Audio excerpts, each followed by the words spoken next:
Sore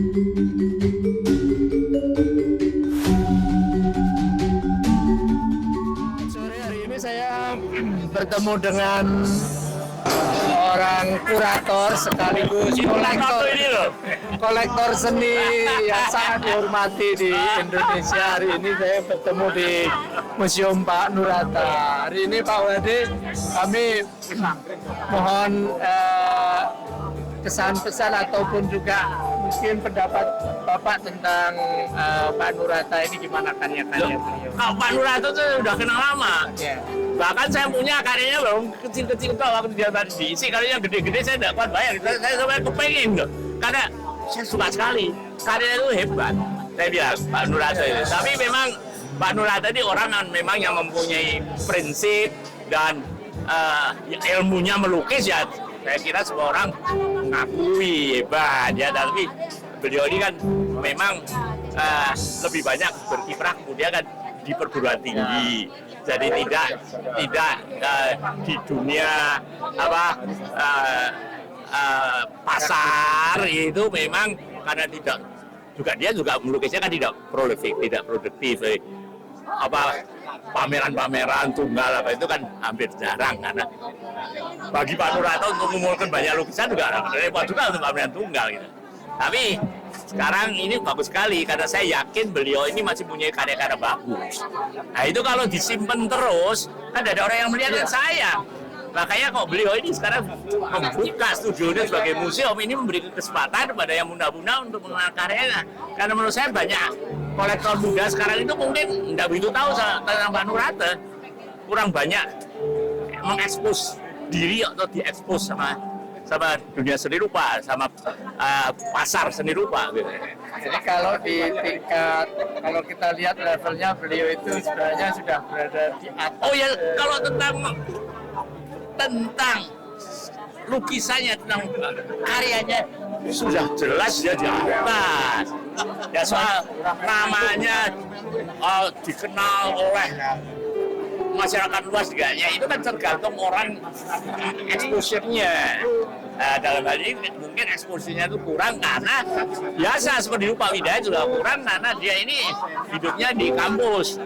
Gitu. Nah, ini umumnya setelah mereka pensiun, kata Pak Widaya itu dia lebih produktif, lebih banyak dipamerkan kemana-mana, sehingga jadi mudah-mudahan juga demikian dengan Pak Nur Hatta. Ini museum ini juga bagus, mudah-mudahan bisa berlangsung karena sering museum yang dikelola atau dibikin oleh seniman bagus selama senimannya masih ada, tapi setelah senimannya tidak ada hanya meneruskan itu, kadang-kadang kalau nggak diatur sebelumnya bisa nggak jalan. Jadi hari ini barangkali sebuah milestone yang luar biasa ya. Oh iya, walaupun saya belum lihat, saya sudah yakin itu mesti bagus-bagus di dalamnya kok. Begitu. Mesti kejutan loh. Ya. Oke, terima kasih. Oke. Mudah-mudahan ini bisa menginspirasi kita. Dan menghargai karya saya. Halo, dengan Bapak? Saya Suwarno Wisetrotomo. Oh, Ini dosen S3. Bapak, kita mau ingin pencerahan Pak, kita kan awam tentang seni. Bagaimana kita mengapresiasi seni? Sebenarnya kita tahu bahwa ini seni yang bagus sendiri, tapi kadang-kadang kita untuk bisa sampai masuk ke mengapresiasi butuh juga jembatan untuk memahami. Dan dari kaum awam seperti saya ini gimana untuk tahu bahwa ini kayak seni yang bernilai? Iya, ya pertama saya kira faktor reputasi seniman itu menjadi penting. Memahami siapa I Gusti Nur Hatta jadi penting. Latar belakang sosialnya, latar belakang kulturalnya, latar belakang pendidikannya. Setelah kita tahu, lalu kita bisa menjadikan jembatan memasuki dunia seninya. Jadi melihat lukisan Nur Hatta dalam pandangan saya adalah ketemu Bali baru. Kalau Bali yang lama ya kita melihat lukisan-lukisan tradisional Kamasan, Ganjar Sangging dan seterusnya. Melihat lukisan Mas Nur Hatta, melihat sosok Bali baru, seorang Bali kelas bangsawan yang melihat Bali dari jauh lalu mengungkapkan kembali dengan pendekatan teknik yang prima, dengan gaya surrealistik, tapi tidak mengungkapkan hal-hal yang tradisional, membicarakan hal-hal baru dengan cara lama. Nah, saya kira itu yang membuat karya Mas Nurato jadi istimewa, jadi penting, dan teknik seperti ini teknik yang membutuhkan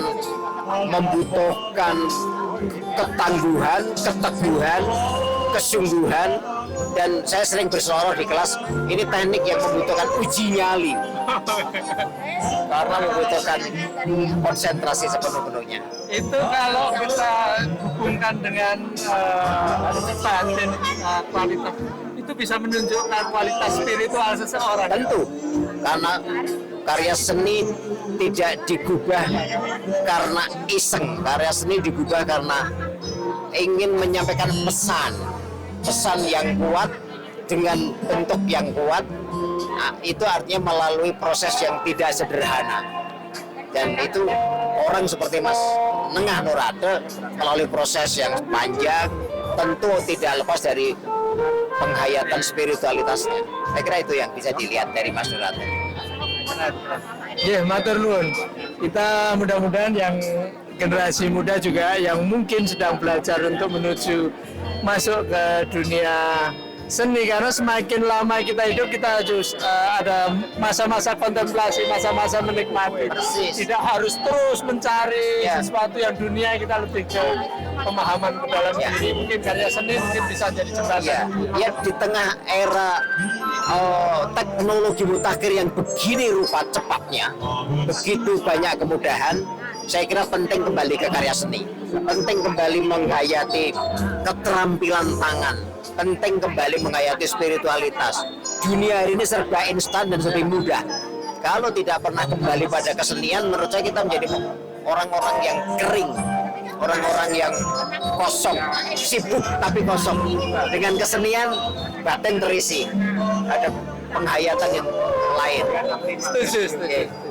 Sekarang kita akan terlalu diwakan ada AI macam-macam yang semuanya instan. Mudah-mudahan dengan begini kita semakin Ya, saya kira teknologi mutakhir itu seringkali terasa mencemaskan. Tetapi saya merasa begini, ketika pelukis masih setia dengan kepelukisannya, saya tidak khawatir. AI dan sebagainya itu kemudahan, tapi kehilangan kemanusiaannya. Melalui karya seni kita ketemu kemanusiaan. Ada sidik jari dan sidik hati. ya sebenarnya barat.